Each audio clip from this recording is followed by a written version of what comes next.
How can some people make even the smallest moves look like a work of art? And how can we learn to do the same?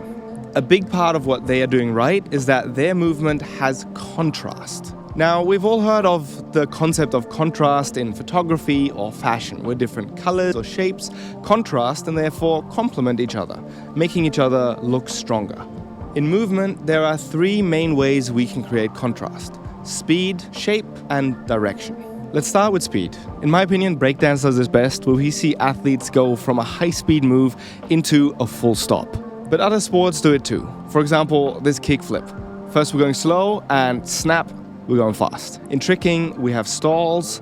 And in parkour, I think a big part of what makes a big running precision so satisfying is that we're going from this big airtime moment that's really fast to this really delightful stick. So how does that same concept of contrast apply to shape?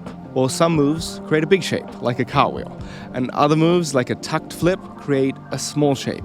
Now, if we put those two right after each other, we're creating contrast. But this is not just limited to combinations of tricks. Even a single trick can have contrast. To me, one of the best examples is Daniel Ilabaka's iconic front flip, which was copied by many, including myself. You see, what Danny did so well was he created two distinct shapes within one trick. He had the really small tuck, and then he had the big kick out after the flip, which was then actually followed again by a small shape, which was usually his roll. And you see how that creates such a nice contrast and also almost a rhythm. And last up is direction change. And one of the masters of this is Bart van der Linden.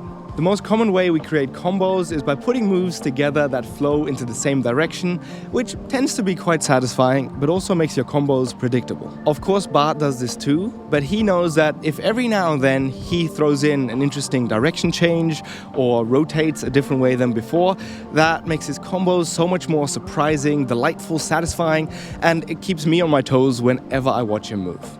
And now you know.